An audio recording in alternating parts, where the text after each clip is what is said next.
The crusty crab pizza is the pizza for you and me. Thanks for tuning in to episode 19 of the Ninjababes podcast. Today I'm talking with Alex Katz, the director of Neighborhood Ninjas. She's a joker, so prepare yourself for some cheesy puns. Have you ever seen one of those girls who's just crushing life? This girl's always working hard, pushing past failures to success. She's a ninja babe, and that's you. You are that girl who has confidence oozing out of her skin. You crush it on the ninja course and follow after your dreams full throttle. You focus on being you, and you don't compare your journey to anybody else's. As the Ninja Babe community, we support and encourage one another to excel at what we do, and we aren't afraid to be transparent about our failures. It's about being willing to be yourself, be strong in your life's adventure, and inspire others to do the same. Hey Ninja Babes, I'm excited to introduce to you today Alex Katz. Hello! She is a one-of-a-kind ninja from Connecticut, and she's here with me today in my lovely apartment. We're actually sitting on my favorite new rug.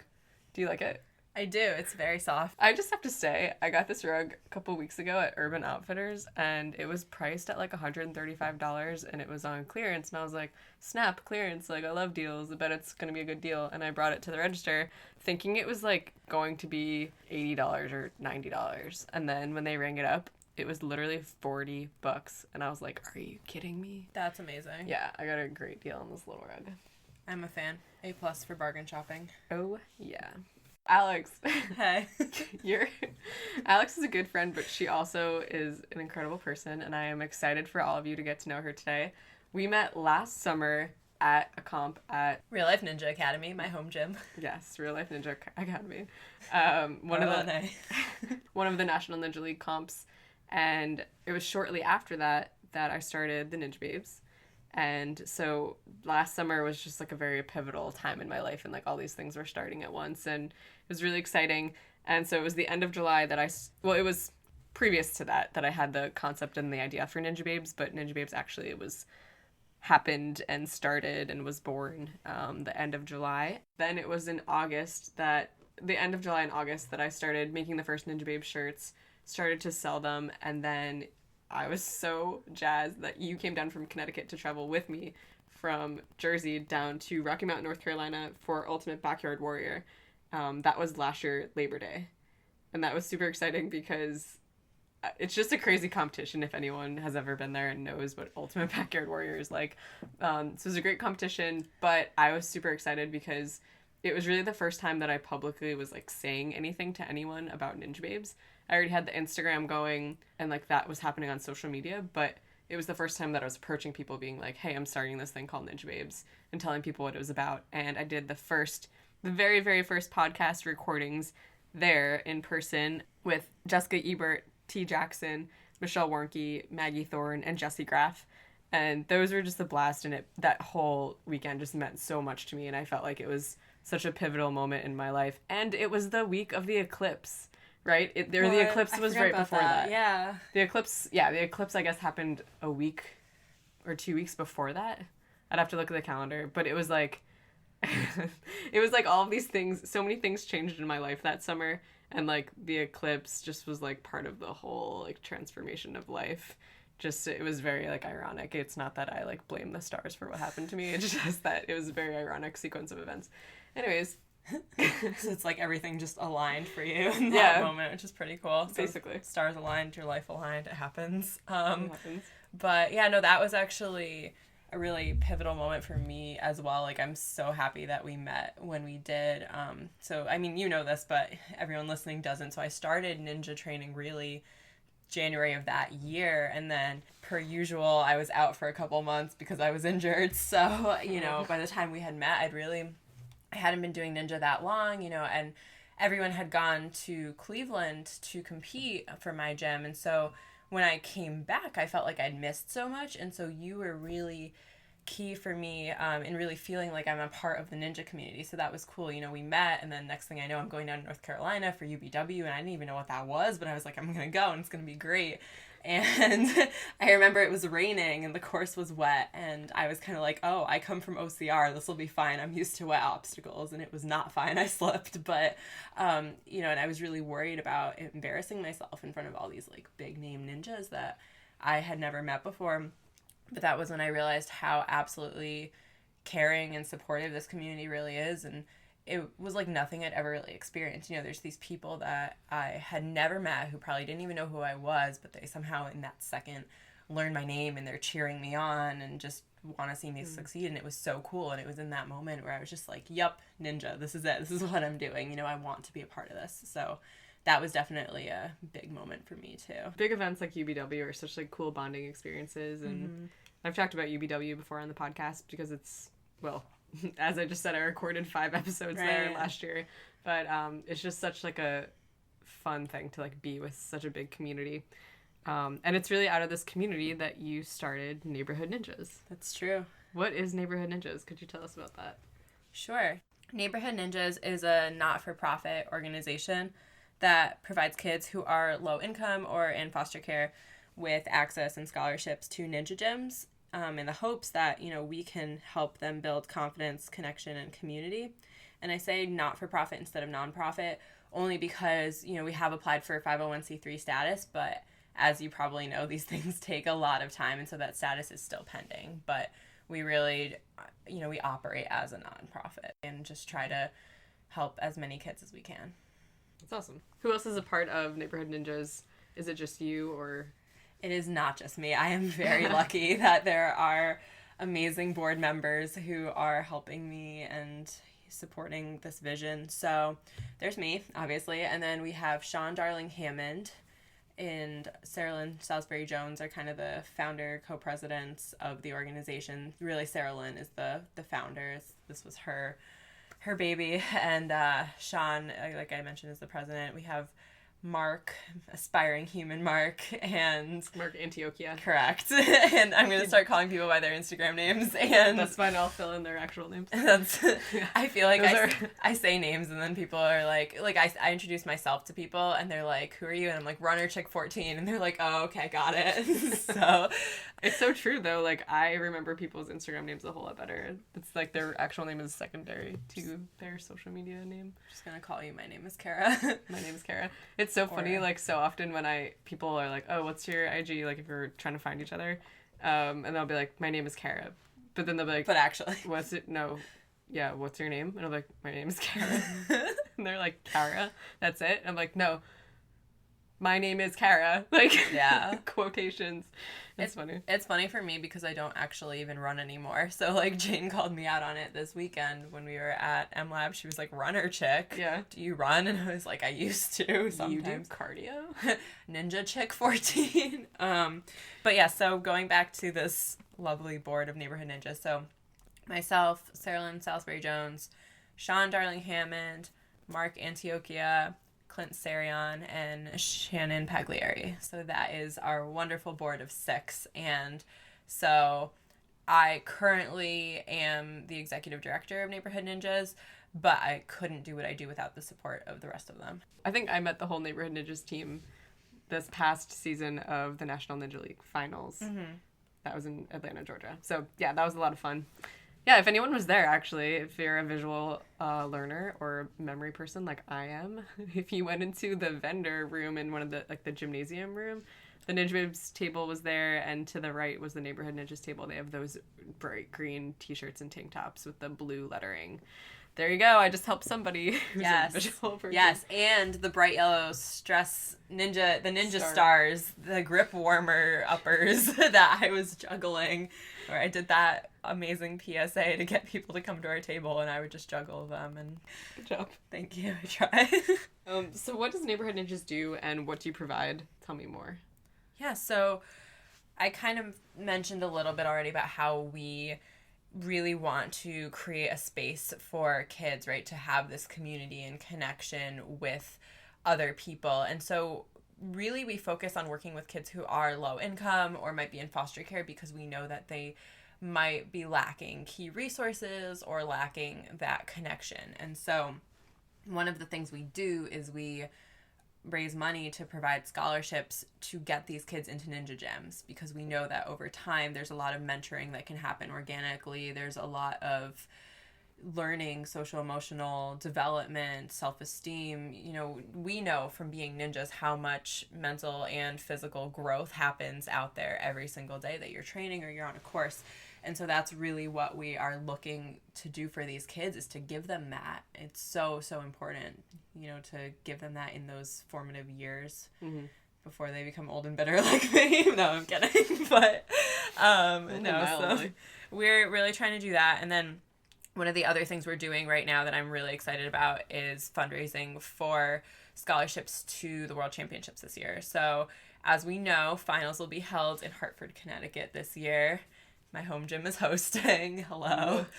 And so, you know, tickets are not, like, the cost of registration, it's not cheap. It's $115 plus, you know, for us, it was plane tickets down to Georgia last year. Maybe some people drove, I flew, but plus hotel, whatever. All that, right? And so you add all that together, that's not cheap. And so while I'm lucky that it's a 45-minute drive for me this year, you know, now there are kids from Georgia that are in that position where they got to come up to Connecticut and maybe they can't afford it. Or even, you know, kids in Connecticut, New Jersey, wherever, even in the Northeast, that you see them show up to a competition and absolutely crush it and qualify on their first comp, but then they can't afford to go to finals or they can't afford to train in a gym consistently. And, you know, we know they could really benefit from it. So I'm really excited about that. There is a GoFundMe link up in the Neighborhood Ninjas bio on Instagram and my bio, and I think Sean's bio. So really any of the people that I mentioned, you could probably find the link through them.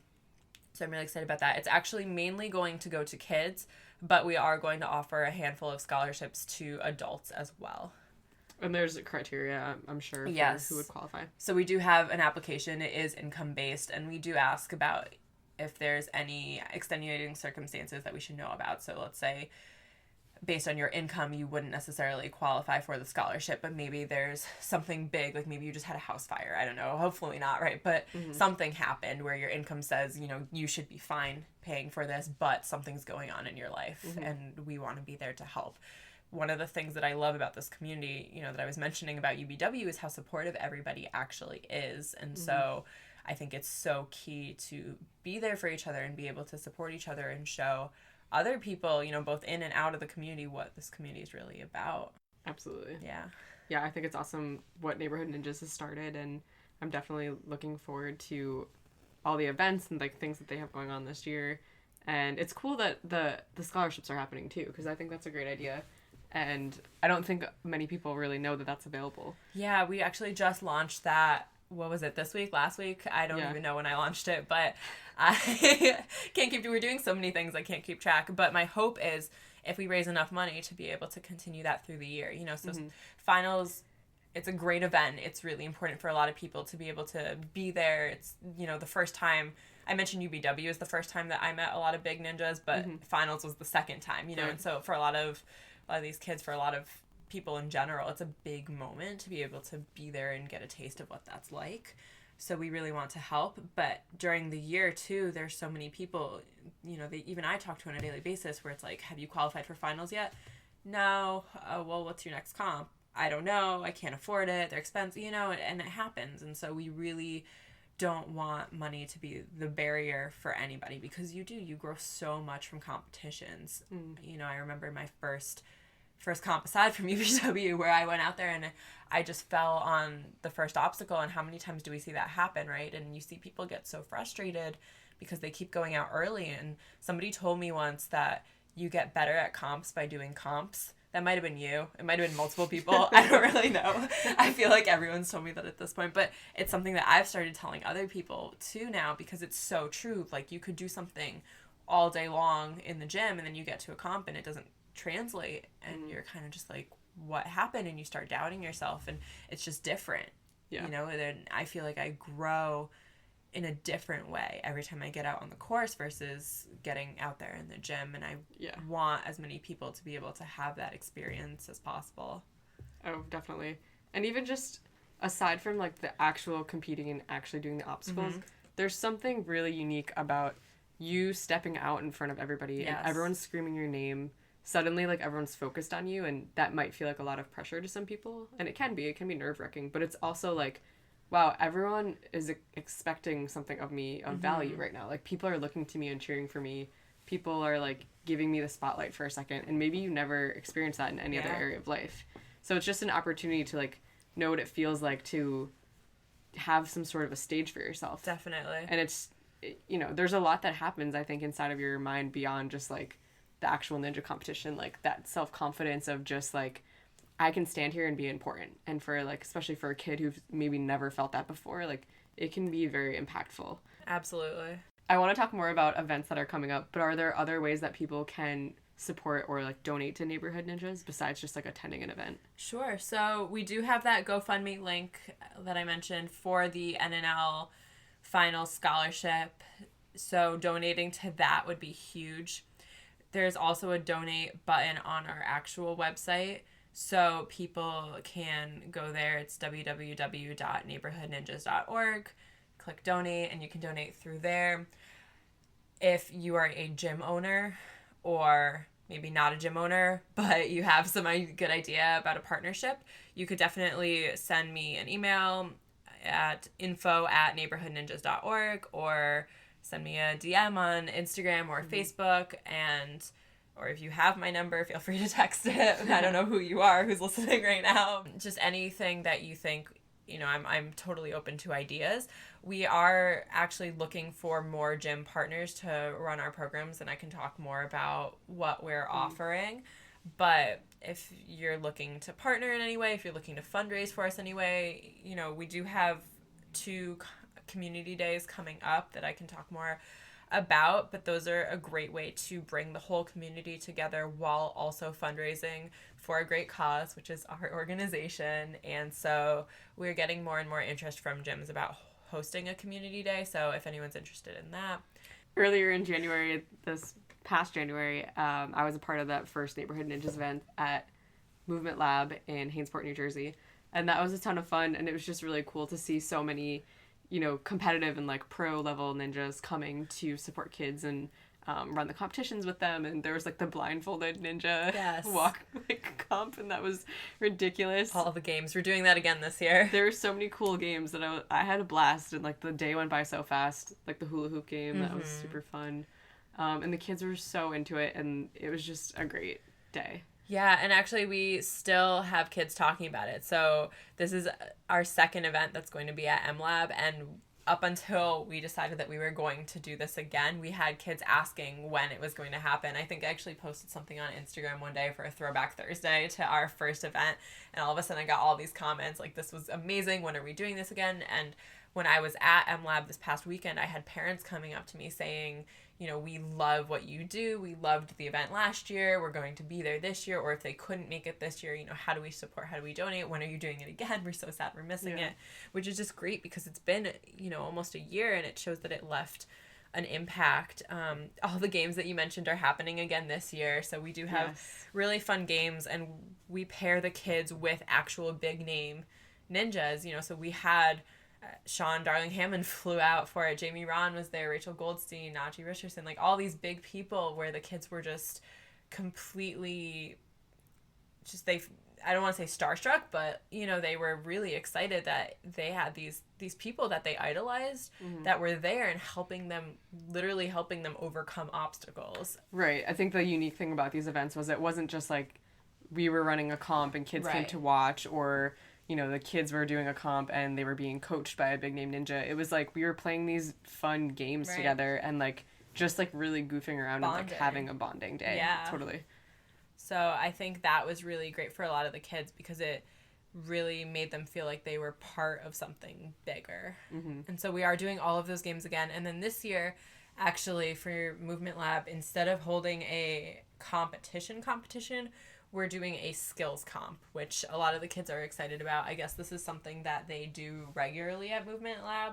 So, yeah, I know. And so this was, I think, something they did along the lines of their first NNL that they ever held there is what it sounds like. And they basically, what we'll be doing is we'll be having different segments. So we're going to pair a group of kids or maybe kids and families or whoever's there and wants to participate with a ninja. So let's say it's you and you're going to take a group of 5 with you and go to, let's say, the salmon ladder or a pegboard, or maybe it's broad jumps, and we'll just have different challenges for you. So how far can you broad jump?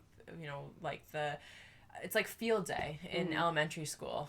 And so we'll have prizes for farthest broad jump, most moves on the salmon ladder, stuff like that. I'm not going to give them away yet because it's a surprise. So, but that's just kind of to give you some examples.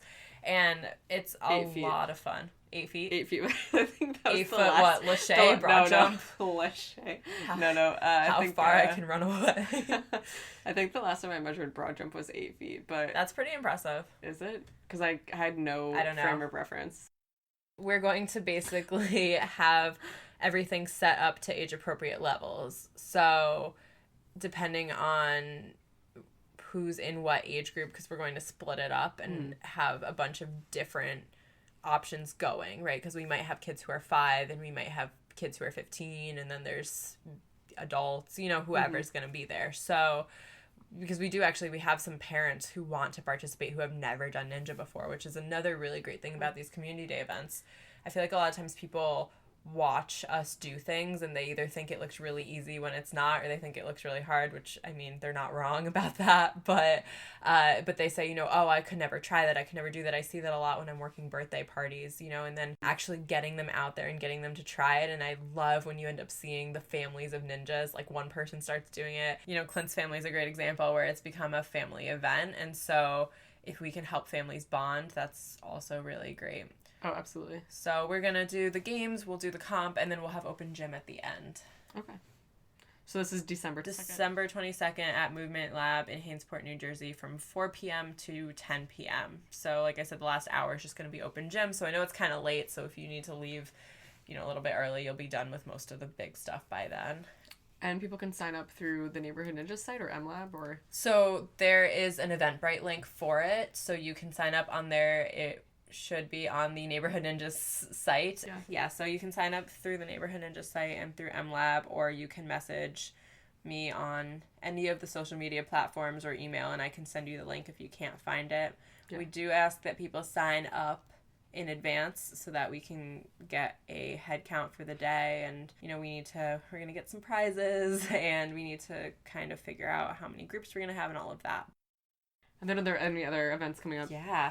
So actually, the weekend after, on December 29th, also 4 to 10 p.m., we will be doing the same thing at Saratoga Ninja Lab up in, I think it's not actually Saratoga, I think it's Malta, New York is where that is. And I'm really excited about that. This is a relatively new ninja gym that opened up in August of this year. And it's absolutely amazing. It's just really well put together. It's so pretty. And so I'm really excited to be able to go up there and really get a lot of engagement out of the community as well. And they haven't hosted an NNL yet, but they're planning on it. So if you want to go check out the gym, this is a really great time to do it. Right now, those are the 2 main community days that we have planned, but we have other gyms that are requesting to do these as well. So we will have more on the horizon. And I should also add that tickets are only $35, and it goes to a great cause. So for other gyms who might want to do a Neighborhood Ninjas event or just partner with Neighborhood Ninjas in some way, like what opportunities are there? Yeah, so there's a couple. So there are the community days. There's also the option to partner with us to bring in kids on our scholarship program. So what we would do is connect with local agencies. So it might be a foster care agency, or it might be some assistance program, it might be a school, and find out what kids could benefit from our programs. Maybe they're interested in Ninja Warrior, maybe they can't afford it, maybe there's something else going on, maybe it's a word of mouth thing, and bring them in and provide scholarships for them to be there. You know, because as much as everybody loves what we do and they want to help kids, there's nobody in this community, I think, that doesn't want to help kids. I also understand the business side of it, where, you know, you need to keep an operational gym and the need to have your classes filled with paying customers to capacity. And so that's kind of where we come in to bridge that gap. I also think a big barrier for people sometimes is not knowing where to start. I was talking with one gym owner today actually about that, where they wanted to do something like this for a while, but they didn't know where to start, where to find the kids, how to bring them in. So it's nice because we kind of act as the middle person and take out a lot of that guesswork and the actual work, and we just kind of say, here you go, and create that partnership, which is nice. We actually, when we first started out, we had a full-blown mentorship program that we were piloting with Movement Lab Ohio and a gym out in California. And this program involved a full curriculum that we developed. And so I don't know if you are familiar with a lot of our backgrounds, but, you know, I work full-time with kids in foster care. Sean has a lot of experience with similar populations and social emotional development. Shannon is a physical therapist and has a lot of experience with movement patterns and how that relates to the brain. And, you know, I could go on about all of us, but we really put our experience and our heads together and looked at the research that's out there around building resiliency and social emotional development, and created a mentorship program for these kids that's so intentional, from everything from how you greet them to how you do warm-up to what you say to what you do. And this was the initial program that we were piloting, and I loved it. It's a really long curriculum, but it's so necessary. And the issue that we ran into is kind of what I was saying about why we provide scholarships. It's the same mentality where it's easy for us to say, here's some money, here is a kid who could use your help, can you fit them into one of your classes? And that's doable. But to run this program, you would need to either incorporate the curriculum with an existing class, or you would need to create a class dedicated to running this curriculum. And so if we are partnering with a gym that's going to start up in 5 months and they know about this curriculum and they want to build it into their schedule, that's a little more feasible versus trying to partner with an existing gym and asking them to find time in their schedule to do this. And we found that that was a little bit difficult, right? Because as we know, most gyms are booked from the minute they open until the minute they close with back-to-back classes or birthday parties or whatever that may be. So that's the issue that we ran into with that program. But honestly, if anybody has the time in their schedule or the capacity to run it, we would love to see that happen again. Because as we know, sometimes the kids that we're trying to serve need a little bit more individual attention. And while throwing them into a class with other kids can really create good peer-to-peer mentoring for them with the other kids, we also do see cases where they might need a little bit more. And so we do screen them before we bring them into the gyms. We do work with the kids to figure out who would be a good match, but I would love to see a class of maybe 5 kids that we bring in to run that curriculum. Just building self-esteem, building that confidence, really learning how you interact with others appropriately, because a lot of them might not have learned that. You know, I don't think I even learned that until, I don't know, like yesterday, but no, realistically, I did not know how to do things as a kid, you know? Because you need people to show you, and if you don't have people to show you, sometimes you lack that. Not everybody, but sometimes. Yeah. So, you know, that would be amazing. And you know, while I'm talking about obstacles, one other obstacle that we have found in the past is with transportation. So we even had some kids that were coming to MLab here in New Jersey where they had trouble with transportation getting there. So, you know, I can talk about on my end working full time with kids in the foster care system where sometimes it's expected that the social worker will bring them, but sometimes there's miscommunication between the social worker and their foster parents about who's going to bring who where, and is it part of overtime for the social worker? Is that approved? And so a lot of times there's a lot of transportation issues, or maybe they're not in foster care, but, you know, going back to kids who are low income, maybe their parents are working 3 jobs or don't have a car and they don't have the means to get there. So something I'm working on is overcoming some of those transportation barriers, and I'm looking into that in the screening as well, about if there would be those barriers and how we can get around them. Like, I know I'm actually not allowed to drive the kids that I work with. I'm allowed to live on campus with them for a month, but I'm not allowed to drive them. So if I were to start something like this for them, I couldn't bring them to my gym. So really just trying to figure out ways to beat those barriers. Because we know that not all of these programs will work for everybody. I'm really trying to create a multitude of approaches to be able to help as many kids as possible. So I'm also really excited about launching a Big Little Ninja program in 2019. So I'm hoping to launch it right after New Year's. And I've been talking to a lot of ninjas about it, and they're really excited. And so it's kind of what it sounds like, pairing a little ninja, aka a kid, with a big ninja, aka an adult. And well, I mean, we're not just pairing like small kids with like larger kids, like midgets with giants.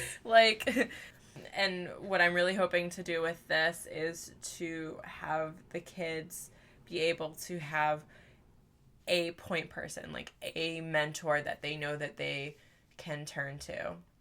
So if I can use you as an example. Yeah. So, I know that Lissa from Movement Lab really looks up to you and kind of sees you as her big ninja. And that's really what got me thinking about this idea in the first place, because I know that you were there to, cheer her on when she was competing on A&W Junior, and you're there to give her advice and you help her when she's training. And I know that the mentorship component extends outside of the gym for her. I saw her at the real life competition when I was working, and I told her, I hadn't met her before then. I just knew who she was because Instagram, and we've talked because Neighborhood Ninjas, and so I was like, Kara says hi, and her face just lit up, you know what I mean? And so you can tell you have an impact on her. And so that's where I really started thinking about how can we have more of an impact? How can we really reach kids on a deeper level? Because maybe being enrolled in a class of all these other kids might not be what they need. Maybe they're an introvert and they need a little bit more of that one-on-one, or they're scared to talk about what's going on in their lives in that class. I don't know. Everyone's different. What they need is different. So I am working on creating this, and I will let everybody know more about what that will look like in the new year. I'm trying to iron out a few things first. There will be an application to be a big ninja as well as a little ninja, but we're screening a little bit more for the big ninjas. Appropriate. Yes. That's something that I'm really excited to launch. So if you're interested in becoming a big ninja, look out for the application that will be coming out in January. You will see all the announcements on social media, or if you have questions, please feel free to reach out to me before then, and I will do my best to answer them. Yeah. So tell us all your handles again. All my handles. So I actually have a couple. So Neighborhood Ninjas on Instagram is neighborhood_ninjas. I don't think I need to spell that out, right? No. So that's neighborhood_ninjas. And on Facebook, it is, well, you can just search Neighborhood Ninjas and it'll come up. We're the only one. It's really just us. But in case that does not work, technically it's at nabe.ninjas. So just, cut off the or hood part of the word neighborhood and you've got it. But really just search Neighborhood Ninjas and you'll be fine. And then your personal Instagram is runner. Oh, yes. My personal Instagram is runnerchick, spelled CHIC. Runner chic. Runner chic 14. I don't know what happened there. Listen, I made it many, many years ago, and I just never changed it. Runner chic 14. That's me. And then our email is info@neighborhoodninjas.org. So you can feel free to email me if none of those options work for you. The other thing is, so if you do follow us on social media and you love our social media and would like to be reposted on it, please consider being an ambassador for us. We have amazing swag. If you have not seen it yet, it is the best shade of green. It's got our logo on the front. If you don't know what our logo looks like, again, please go check out our social media. It says Powered by Positivity on it, which is one of our mottos, our main motto. We like to be a positive force for good in the neighborhood. Yeah. And so it's got that on the front and the NNL logo on the back. And note about the shirts, in case some of you, especially on the East Coast, would probably know this. If you've ever tried on Clint's shirts, the Smiling Ninja shirts, they're like the softest, most comfortable shirts ever. And I literally, when I was making, after my like first round of Ninja Babe shirts, I think at Neighborhood Ninjas, I realized how comfortable Clint's shirts were. I was like, where did you get these made? I need to get these. And so I started using his printer, Designer Tees, in South Jersey near Philly. I started using their shirts, and so literally the Neighborhood Ninja shirts are also made by Clint and my printer down there, and we love them, and they're so soft and wonderful. They are wonderful. And we also have youth sizes, which is exciting because, you know, we're all about the kids. And somebody asked me today if we have youth sizes, and I'm like, why, yes, we do. Of course we do. You should be asking if we have adult sizes. Right? But, yeah, so if you like our social media and like to be reposted on it, please consider being an ambassador. What's the catch, you ask? There is none, but really, we just are looking for people to help us spread our message and be positive forces for good in the neighborhood. So what that could look like is buying one of our shirts. They're only $20 and wearing it around. And, you know, we all train here. I'm assuming if you listen to this podcast, you are somehow involved in the ninja world, which means that if you train, please wear it, tag us. You could go back to our original partner challenge. Do you remember that when the organization first started? And I was like, everybody get a shirt and wear it and do something cool or not cool. Just do it together and repost it, and we'll repost you. I'm going to bring that back. You know, you could wear it. You could give us a shout out before you run. You could donate. You could help us plan a competition. You could just share our events. That's really, you know, there's no catch. There's nothing that it needs to look like to be an ambassador. Just wear our shirt around so that people can see it and be like, wow, that looks really soft and awesome. What is that amazing logo? And you could say, this is Neighborhood Ninjas. They do cool stuff. Check them out. So if you're interested, again, all the DMs and the emails, I'm here. I'm here for it. Yes. And from the Ninja Babes Instagram, we'll be reposting and sharing about those events as well, because I will be there. And it's going to be a lot of fun. I will also be there. Alex will be there. Doing good in the neighborhood. Alex, thank you so much for sharing all about Neighborhood Ninjas. Neighborhood Ninja Babes. Neighborhood Ninja Babes. That's me. Actually, fun fact, Neighborhood Ninjas and Ninja Babes kind of started around the same time period. They did, because I remember we were at Sarah Lynn's house when you were talking about Ninja Babes and she was talking about Neighborhood Ninjas, and I was like, both these things are great. How do I get involved with all of them? And then I just wore your shirt everywhere forever, and then now I wear the Neighborhood Ninja shirt everywhere. Yep. So, sorry. I'm not upset. Now you're on my podcast. Good. It's the best of both worlds. Worlds are colliding. The stars are aligning. The stars have aligned. Is there another eclipse? Thank you so much for being on the Ninja Babes podcast and sharing all the things. I know you've already shared your handles of how we can find you on social media. So go ahead and follow them, neighborhood_ninjas. And me, Runner Cheek, 14. And of course, the Ninja Babes. And if you want to look at my personal account, I guess that's a thing. Her name is Kara. My name is Kara.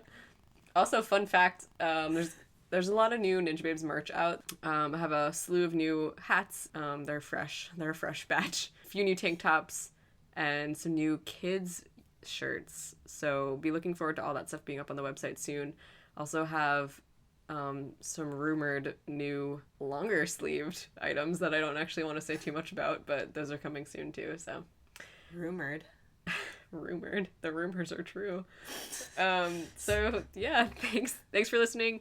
Make sure you like and subscribe, check out the YouTube channel, and if you're feeling ever so generous, you should head over to iTunes and write us a review. It does a lot for the podcast to help spread the word and help other people find amazing content to listen to, like this podcast.